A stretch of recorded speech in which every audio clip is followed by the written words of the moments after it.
श्री स्वामी समर्थ. नमस्कार मैत्रिणींनो. तर तुम्हाला सांडग्यांची रेसिपी दाखवणार आहे. बघा आपलं महाराष्ट्रामध्ये आपल्या पारंपरिक ज्या संस्कृती आहेत याच्यामध्ये आपण जेव्हा वाळवण्याला सुरुवात करतो तर सगळ्यात अगोदर आपण सांडग्यांपासून सुरुवात करत असतो. त्यानंतर बाकीचं जे वाळवण आहे आपण ते सांडग्याच्या नंतर करतो. सुरुवातीला आपण सांडगे तोडून घेतो आणि स्टेप बाय स्टेप आपण असं वाळवण्याचं पदार्थ बनवायला सुरुवात करतो. तर नक्कीच तुम्हाला या माझ्या रेसिपी आवडतील. तर आजपासून आपण याची सिरीज चालू करत आहोत आणि आज आपला या सिरीजचा पहिला भाग आहे.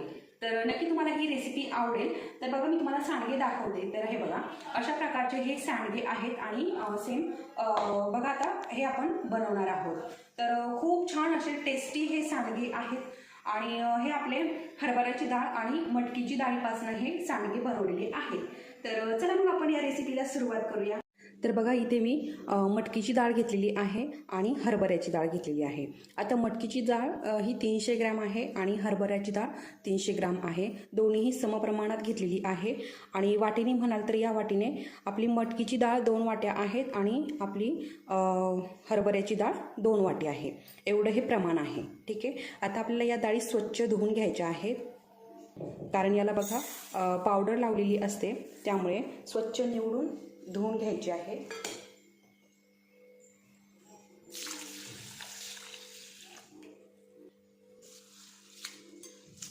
तर बघा खराब पाणी निघते. अशा पद्धतीने मी आता ही डाळ स्वच्छ धुवून घेणार आहे. तर बघा दोन्ही डाळी मी इथे स्वच्छ धुवून घेतल्या आहेत आणि यामध्ये आता भिजवायला ठेवायच्या आहे पाणी टाकून. तर बघा याच्यामध्ये मी पाणी घातलं आहे आणि आता हे आपल्याला भिजवायची आहे. तर आता ही आपल्याला 3 ते 4 तास दोन्ही डाळी आपल्याला भिजवून घ्यायच्या आहे किंवा रात्रभर भिजवायला ठेवलं तरीही चालेल. ठीक आहे. आता मी हे 3 तासासाठी असंच भिजवत ठेवणार आहे. भिजवून या डाळी इतक्या झालेल्या आहेत. बघा ही डबल झाली आणि ही देखील डबल झालेली आहे. ठीक आहे. आता याच्यामध्ये थोडंसं पाणी कमी पडलं होतं, परंतु काहीच अडचण नाही. आता आपल्याला या स्वच्छ परत एका पाण्याने धुवून घ्यायच्या आहेत दोन्हीही डाळी. याच्यातलं जे पाणी आहे ना ते आपल्याला काढून टाकायचं आहे. ठीक आहे.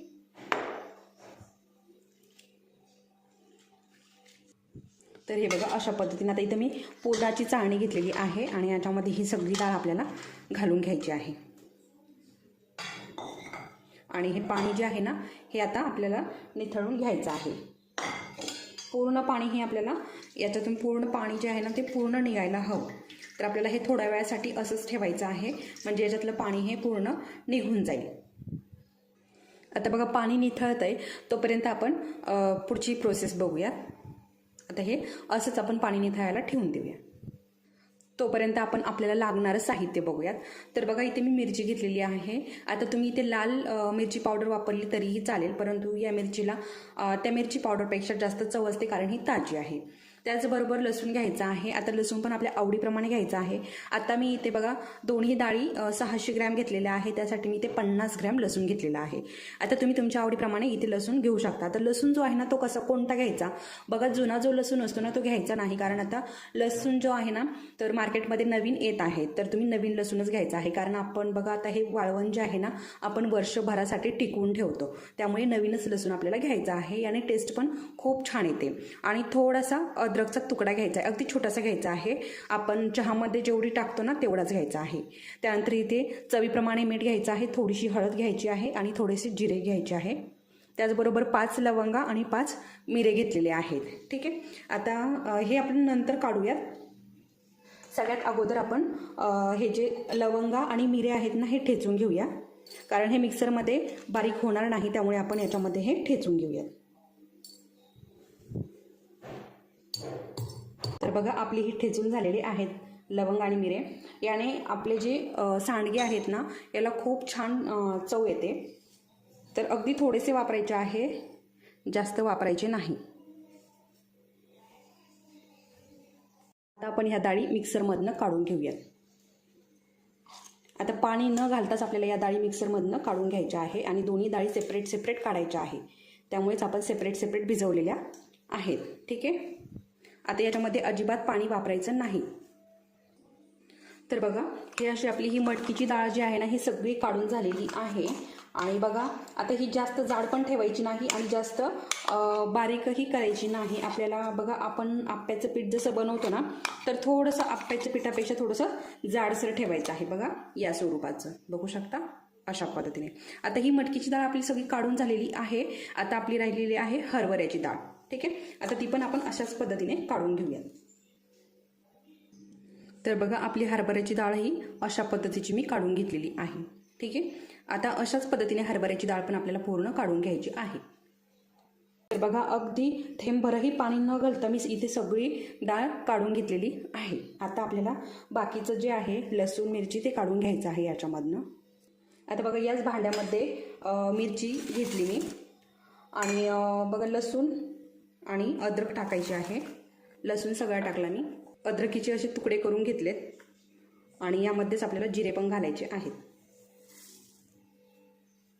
आता हे पण आपल्याला पाणी न घालता वाटून घ्यायचं आहे. आता बघा अगदी छान असं हे बारीक काढून घेतलेलं आहे आणि आता आपल्याला हे पण याच्यामध्ये घालून घ्यायचं आहे. तर बघा याच्यामध्ये मी मिरची टाकून घेतली. आता हे आपण लवंग आणि मिरे ठेचून घेतलेले, मीठ चवीपुरतं घ्यायचं आहे आणि थोडीशी चिमूटभर हळद घ्यायची. आता हे सगळं याच्यामध्ये टाकून घेतलंय. आता बघा थोडीशी आपल्याला याला अजून छान टेस्ट येण्यासाठी कोथिंबीर घ्यायची आहे. आता बघा ही गावरान कोथिंबीर आहे आणि वासही खूप सुंदर असा येत आहे. तर आता ही आपल्याला स्वच्छ धुवून अगदी बारीक कट करून घ्यायची आहे. तर बघा मी इथे स्वच्छ धुवून अगदी बारीक कट करून घेतलेले आहेत. बारीकच कट करून घ्यायचे आहे, कारण आपण जेव्हा हे सांडगे पाडायला घेतो तेव्हा आपल्याला व्यवस्थित तोडता येत नाही, पाडता येत नाही. ठीक आहे, त्याच्यामुळे अशा पद्धतीने बारीक कट करून घ्यायची. आणि कोथिंबीर वापरताना जास्तही वापरू नका, किंवा मग आपले जे सांडगे आहेत ना सुकल्यानंतर ते काळे पडतात. त्याच्यामुळे प्रमाणात कोथिंबीर वापरायची आहे. आणि हाताच्या साहाय्याने आपल्याला हे आता मिक्स करून घ्यायचं आहे, कारण चमच्याने ते व्यवस्थित मिक्स होणार नाही. तर बघा अशा पद्धतीने आपल्याला हे व्यवस्थित मिक्स करून घ्यायचं आहे, म्हणजे मिरची, हळद, मीठ, कोथिंबीर सगळीकडे पोहोचेल. पद्धतीने हे सगळं मिक्स करून झालेलं आहे. आता आपल्याला याचे सांडगे पाडून घ्यायचे आहेत. आता इथे छान असं 10चं ऊन पडलेलं आहे आणि इथे मी एका तांब्यामध्ये पाणी घेतलंय आणि इथे आपलं जे मिश्रण आपण बनवलेलं आहे ना ते घेतलेलं आहे. आता बघा थोडासा, जास्त पाणी वापरायचं नाही. आता इथे अगदी थोडासा असं आपल्याला याच्यामध्ये हात बुडवून घ्यायचा आहे सुरुवातीला. आणि बघा हा जो गोळा आहे ना हा अगदी छोटासाच घ्यायचा, जास्त काही मोठा घ्यायचा नाही. जास्त जर मोठा घेतला आपण तर आपले जे सांडगे आहेत ना ते मोठे मोठे पडतात. तर हे बघा अशा प्रकारे छोटासा गोळा घ्यायचा आणि असा आपल्या 5 बोटाने असं त्याला थोडंसं लांबट बनवून घ्यायचं. ठीक आहे, आणि पुढचा टोक जो आहे ना तो बारीक बनवायचा. आणि हे बघा अशा पद्धतीने छोटे छोटे सांडगे आपल्याला पाडून घ्यायचे आहेत. बघू शकता अशा पद्धतीने. ठीक आहे, पाण्याचा मात्र जास्त वापर करायचा नाही. पाण्याचा जर जास्त वापर केला तर आकार जो आहे तो पण व्यवस्थित येत नाही आणि आपले जे सांडगे आहेत ना ते पांढरे पांढरे दिसतात. आणि बघा साईज जी आहे ना सांडग्यांची ती छोटीच ठेवा. आपण जेव्हा भाजीमध्ये टाकतो तेव्हा सांडगे फुगतात.